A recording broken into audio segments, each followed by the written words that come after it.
Eto, sa usaping legal naman natin ngayong araw, inanunsyo ng grupong Piston at Manibela kahapon, December 15, na magsasagawa sila ng isa na namang nationwide transport strike mula December 18 hanggang December 29 bilang protesta sa nalalapit na deadline ng gobyerno sa consolidation ng mga public utility vehicles o PUV operators na itinakda sa December 31. Ito ay matapos na ng kanilang 2 araw na nationwide transport strike nitong Huwebes at Biyernes. Nauna nang sinabi ni Pangulong Ferdinand R. Marcos Jr. na hindi i-extend ang deadline ng consolidation dahil nasa 70% o 70% na ng mga PUV operators ang sumang-ayon sa consolidation sa ilalim ng PUV Modernization Program.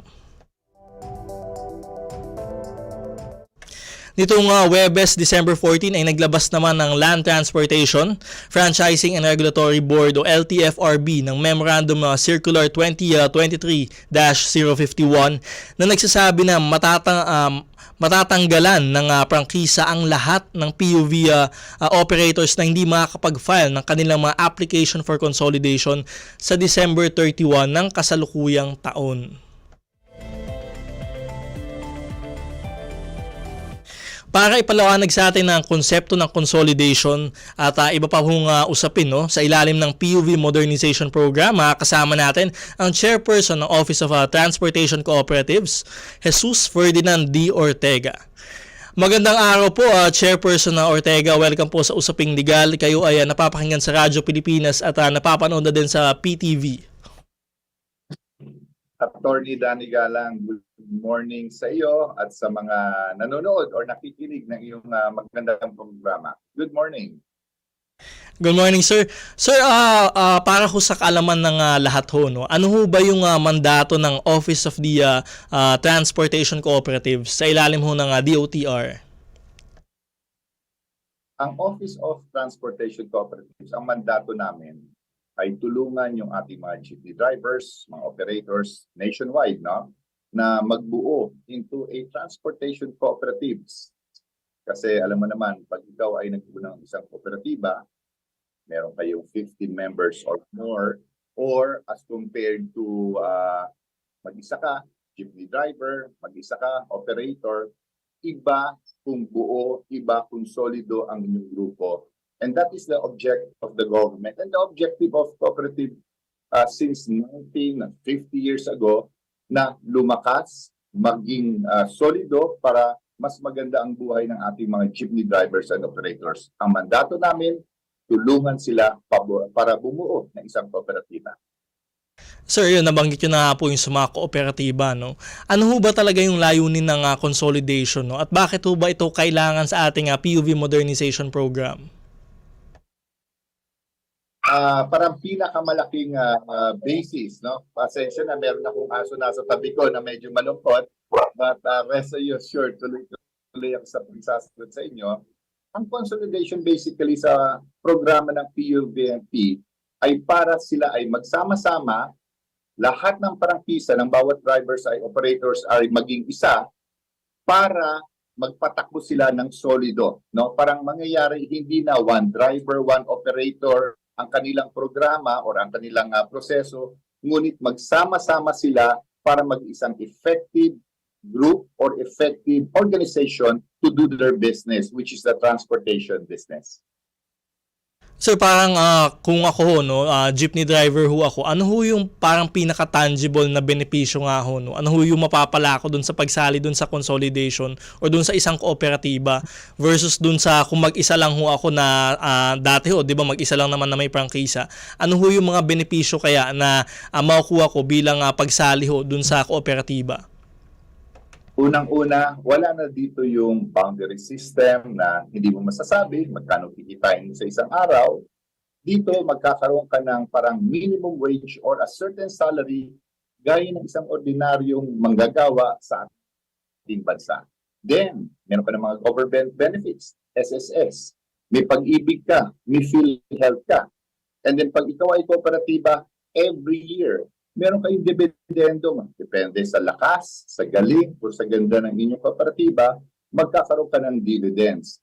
So ang mangyayari dito, rather than ikaw ay mag-isa lamang, papatakbo na iyong sasakyan, hindi mo alam kung meron ka bang pera para ayusin ang iyong sasakyan or may puhunan ka ba para maging safety or mapaganda. Dito, magsama-sama kayong lahat. So, hindi ka mahihirapan in running your transportation business, ika nga, because you will be as a group. Tapos, meron kayong power to maybe make loans sa bangko because purchase kayo ng bagong sasakyan or baka mamaya gusto nyo magkaroon ng terminal or magkaroon ng mini gasolinahan or some kind of other businesses.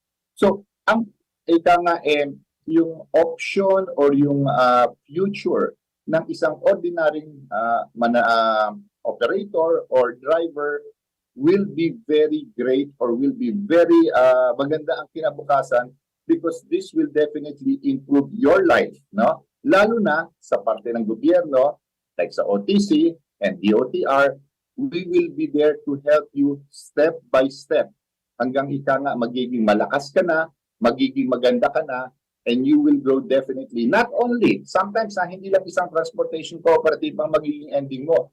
You could become a multi-purpose cooperative. Depende yan sa pagtatakbo. So yun ang magandang future ng ating ordinary driver na ganyan ang kanyang buhay for the past decades. This will definitely enhance the life ng ating driver at especially sa kanyang pamilya. Magandang balita ho yan, no? Ang dami ho palang benepisyo ng pagsali sa kooperatiba. Follow up lang, sir, ano ho mangyayari dun sa kita nila sa pang-araw-araw? Ito ho ba ay mako-consolidate din? Tapos paano ho kaya mangyayari dun sa kita? Tama ka, parang bawat kita ng bawat jeepney driver sa kanyang shift, siguro mga 2 or 3 shifts a day yan, pupunta yan sa kanilang kooperatiba. And then eventually, magkakaroon sila ng salary. They could be given maybe daily or every 15 and 30th, gaya ng mga ordinary corporations or cooperatives. So depende yan sa kanilang usapin, no? But definitely, ang mangyayari dito is para bagang magsasama-sama sila ng kita, magsasama-sama rin sila ng gastusin para at the end of the day, they will have a more consistent income at saka hindi sila dito, tipo bang, alam mo na, yung magbabiyahe na masyadong mahaba or baka mama, may biyahe sila masyadong maiksi, but just enough as per labor rules or labor standards, it will be followed dito sa kooperatiba gaya ng pina-follow ng isang ordinary corporation. At yun nga ho, sir, no? Yung mga salary ho nila, etc. Depende na ho yun sa pag-uusap nila ng mga members. So tama po ba?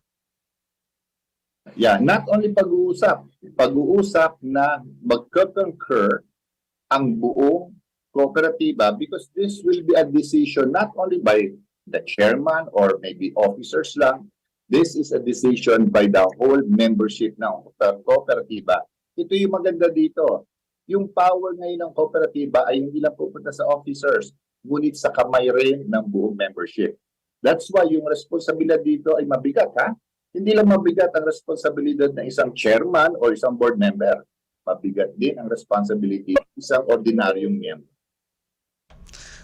Sir, ano ho ba yung mga requirements ho, no, para makapag-consolidate na yung mga POV operators? Ang gandang tanong yan. Unang-una, kailangan muna 15 members para makabuo ka ng isang kooperatiba. 15 members, minimum yon. After that, kooperatiba ka na. Pagkatapos niyan, may bagong memo nilabas ang ating LTFRB, ha? Hindi na 15, pwede ng 10 lamang, mag-consolidate ka. Binabaan na nilang numero para nga maging mas madali ang pagbuo ng isang kooperatiba or kooperasyon para mag-consolidate. So, pagkatapos yan, kooperatiba na kayo, pagkatapos yan, consolidated na kayo, then you could already join the program. Ang pinaka-importante dito, attorney, is yung deadline. Yung deadline natin na December 31, nag-announce na yung Pangulo natin, nag-announce na yung ating Malacanang, that December 31 will not be moved. Ito na yung magiging permanente or rather final deadline. Alam mo ba, mga 7 or 6, 8 na atang beses na in-extend yung deadline because the government gusto talagang hikayatin ang lahat. Ngunit, at the end of the day, magkakaroon ng final decision ang lahat And we should all follow the final decision. Ika nga yung firm decision which we all should consolidate by December 31. Kaya yung office namin sa OTC o office sa LTF, magbibukas hanggang December 31. At tuloy-tuloy meron pang kakaunti na pupunta sa amin and we are assisting them para nga makasali pa sa programa. Ayan, malinaw ho yan, sir, no? Pero ang sinasabi ho ng mga jeepney operators ho, na maari nga daw ho sila na mawalan ho ng kabuhayan dahil dito sa PUV modernization program at hindi nga daw ho nila kayang bumili o maghulog ng mga modern na jeepney. Ano po yung masabi niyo po dito? Alam mo, pinag-isipan ko yung statement na yan na mawawalan sila ng hanap buhay. Hindi ang gobyerno ang magdidesisyon kung mawalan ka ng hanap buhay. Nasa kamay mo, being an operator, or nasa kamay mo, being a driver, to make that decision. The government is not removing your job. Meron ka pang trabaho after December 31. Tuloy-tuloy yan. Ang sinasabi lang ng gobyerno, may programa tayo, yung PUVMP. Ito yung mga patakaran na tingin namin makakatulong yan sa kooperatiba, sa driver, sa future ng driver, and then makakatulong yan sa mga mananakay. So it is the decision of the driver kung ano ang gagawin niya. Gusto mo pa ba magtatrabaho o hindi? Ito ang patakaran para tuloy-tuloy ang trabaho. Ngunit kung ayaw mong tanggapin yan, decision mo yan na hindi ka na gusto magtrabaho after that. That's why kami dito sa OTC, no? Sabi ko nga sa mga kooperatiba, yung mga nag-form na, the majority 70% nag-consolidate na. Majority of the transportation sector supports PUVMP. Ang sinasabi ko sa kanila for the past months, hindi ko kayo problema dahil ang dami pang gagandang programa sa PUVMP for the next years. Presyo ng mga manufacturers sa sasakyan, bababa. Hahaba ang mga terms, bababa ang interest, equity subsidy could still go increase. May mga bills yan sa Senado, Kongreso para sa equity subsidy. Ang concern ko as OTC at ng gobyerno, yung mga ayaw pa for whatever reasons. Sila yung nilalapitan namin, sila yung hinihikayat namin na pumunta. Because at the end of the day, buhay nila ang nakasalalay. So ngayon, ilang taon, lalo na this past year, matindi ang naging debate at meron ng final decision. Klaro na. So we want them to join because we want to help them after December 31. Assuming ikaw ay hindi sumama sa kooperatiba, hindi ka nag-consolidate, what happens to you? Ano na ang magagawa ko as OTC? Ano na ang magagawa namin para sa iyo? Binigyan ka na ng pagkakataon na mag-isip at magdesisyon. Ika nga sa mga laban, merong limitasyon yan. Now, it's final, it's clear, and it is firm. So people now has to make a decision base sa decision na yon para tuloy-tuloy na tayo dito sa programa together. So ang trabaho, hindi namin inaagaw sa iyo. Ang trabaho ay gaganda pa namin. So ikaw ay dapat mag-desisyon at nandito kami para alalayan pa yung mga jeepney drivers and operators. Eto sir, nabanggit nyo na rin ho yung equity subsidy, no? Magkano ho ba yung magiging equity subsidy ng gobyerno sa pagbili po ng modern na vehicles at kakayanin na ho ba ito ng mga PUV operators after nitong equity subsidy ho na ito? Okay, as of now, let's talk about yung class 2, yung jeepney mismo. Kasi may class 1 yung mas maliit, class 3 UV Express, class 4 yung mga minibus. Sa class 2, nag-increase na kami just a few months ago. 280,000 ang ibibigay na equity subsidy ng gobyerno sa mga bibili ng public utility class 2. Ito yung mga jeep. 360 naman kung ikaw ay sa pribado utang. Pero kung sa gobyerno, 280. So yung amount na yan has been increased. Dati 160 lang yan. Or dati ata 80,000 pa. So nag-increase na to 280. And ito ang maganda dito regarding to sa presyo ng mataas. We just met with the owners of Francisco Motors. Sila ay nagtitinda, nag-o-offer ngayon ng modern jeepney, itsurang jeep. stainless steel pa. Makina is electric. And it costs, first 1,000 orders, 985,000. Bawasan mo ng equity ng 280, 700,000, 5 na lamang ang babayaran mo na pwede mo utangin sa bangko. So yung tungkol dun sa mataas na presyo and other concerns. Ang marching orders namin kay Secretary Bautista, ang marching orders sa amin ng Pangulo just this week, again, pagandahin nyo pa ang programa after the consolidations, yung deadline, mag-isip pa kayo paano palakasin, trabaho ko yun, paano bigyan pa ng mga equity subsidy or other help yung ating sector. So yung sinasabi ko kanina, hindi ako worried sa mga nagbuo na ng kooperatiba or nag-consolidate. Lahat ng tulong from Malacanang, DOTR, the whole government, private sectors, mga bills, or rather magiging batas sa Kongreso at Senado, they will flood. I'll just use the word, no? Flood yung benefits para sa kanila dahil alam na ng buong bansa that it will be a go, tuloy na yung PUVMP. So lahat ng tulong na baka nakaipit lang o nasa tabi ay tuloy-tuloy na. Ito yung gusto kong iparamdam sa ating mga ordinary jeepney drivers at operators. Sumama na po kayo because this is really for you. This is not a perfect program. Admitted yan ng Secretary Bautista at ng ating Pangulo. Kaya nga obligasyon namin na tuloy-tuloy kumonsulta sa inyo para ma-improve. But you cannot put the government, ang ating mananakay, hostage sa mga gusto ninyo. Ang usapin ko or ang concern ko ay naidadaan sa usapan. And we will not finish it this month or in 2 months, in 3 months. It's a process. But we have to agree first na sumama, mag-consolidate. Now that you are inside, you will be part of the solution. Hindi po kayo pwedeng nasa labas, nasa kalye. Mahirap po yun. Dapat nasa loob po kayo ng kwarto, nag-uusap tayo, nasa loob kayo ng programa because talagang doon natin maaayos, doon yung mailalabas ang inyong hinaing para makahanap tayo ng solution. Join us because we are here together. Yung po ang mensahe namin sa mga kaibigan natin dyan sa Piston, pati sa mga ibang grupo. We are not your enemies. We are here to help you. If you only know, kilala na po nila si Secretary Bautista. Ramdam po nila na gustong tumulong, lalo na yung grupo natin sa Piston. Ramdam nila.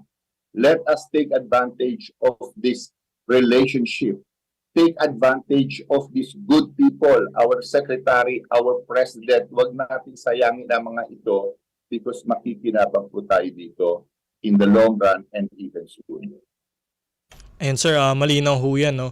Pero doon nga po, after ho ng December 31 nga ho, no, kung hindi sila makapag-submit ng application for consolidation, mawawalan na ho sila ng prangkisa, tama ho ba?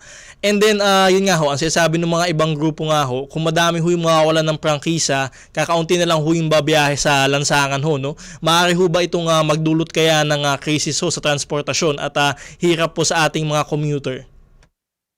I will answer the two questions. Unang-una, naglabas na ng MC ang LTFRB this week at ang nakasaad po doon is napakaklaro. Pag kayo ay nag-consolidate bago mag-December 31, kasama po kayo, bibigyan po kayo ng authority to use your franchise for the next year at tuloy-tuloy po yun. For those na hindi mag-consolidate by December 31, and I want it to be very clear para maging fair tayo sa lahat, hindi na kayo pwedeng pagpatakbo, hindi na po kayo pwedeng masakit, maghanap buhay dahil wala na po kayong prangkisa by January 1 sa lahat ng hindi nag-consolidate. Kaya ako personally, my concern, kayo po, sumama na po kayo. Regarding sa sinasabi mong yung problema ng mananakay, we've been asked and we've discussed it sa buong DOTR and discussed it with the President. Unang-una, just to be clear, sa 100% po ng consolidation, ang target lang po talaga namin Siyempre, mas maganda higher, 65%. Nag 70% na po kami. Lumagpas na po kami dun sa 65. Bakit 65%?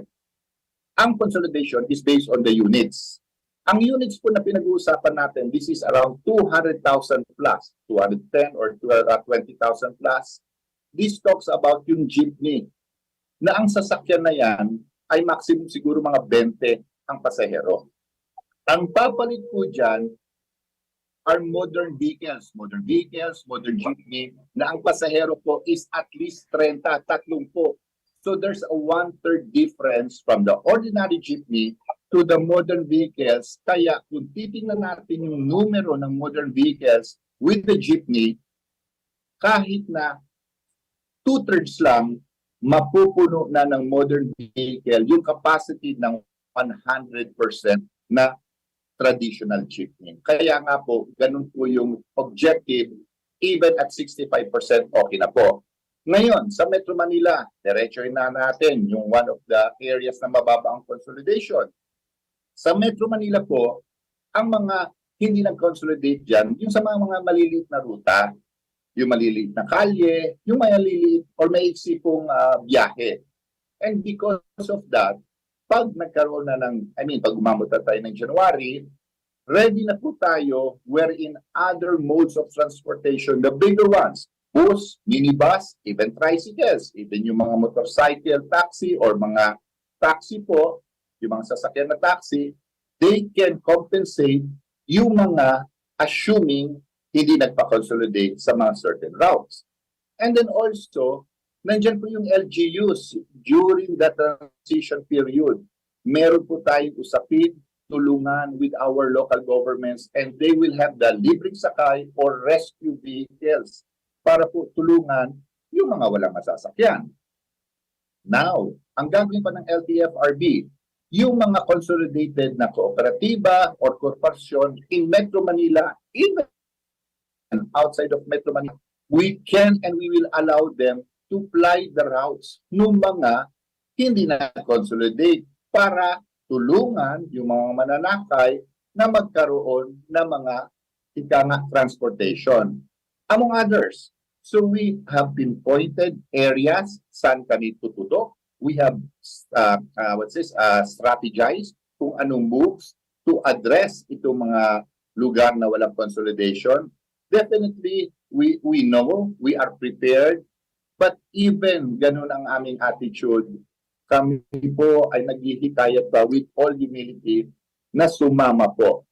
Tapos na po yung political moves. Naintindihan po namin ang pagwelga, naintindihan po namin yung nasa kalye. Tama lang po yun kung pinaglalaban nyo ang karapatan nyo.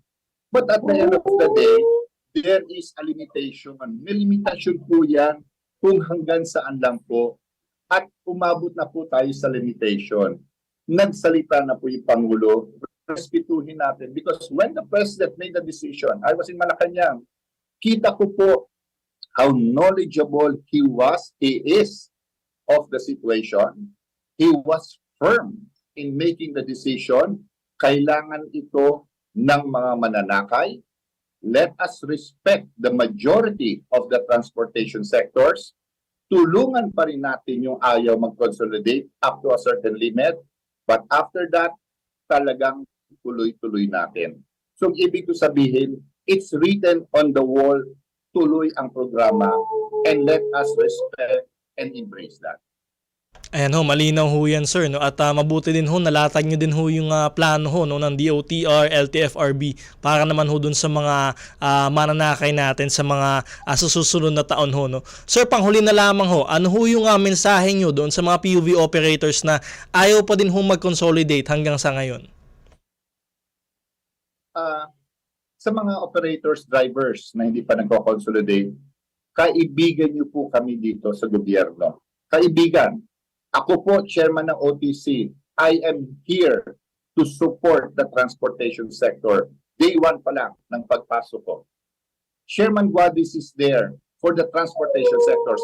Secretary Bautista has always given us the order to support and to look for solutions para bigyan natin ng tulong para mas lumakas ang programa.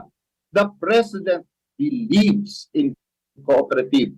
Talagang naniniwala siya sa kooperatiba. So ang aming request na lang po, sumama po kayo, tanggalin na po natin yung ating galit, yung ating tampo, yung ating misunderstanding. Let us talk straight sa inyo po mga jeepney drivers and operators. Kakampi niyo po kami, hindi namin kayo bibitawan. Tuloy-tuloy po tayo sa programa ng PUBNP, and this is a sincere call sa inyo po mga drivers and operators. Ayan ho, sana ho marinig ho ang inyong pakiusap nga ho, no, sa ating mga PUV operators. Maraming salamat ho sa inyong oras, Chairperson Ortega. Maraming salamat sa iyo, Attorney Galang, at sa inyong lahat dyan. At tulungan nyo kami para mas maka-reach out pa tayo sa ating mga kaibigan na drivers and operators. Thank you. Si Office of the Transportation Cooperatives Chairperson Ferdinand Jesus Ferdinand D. Ortega.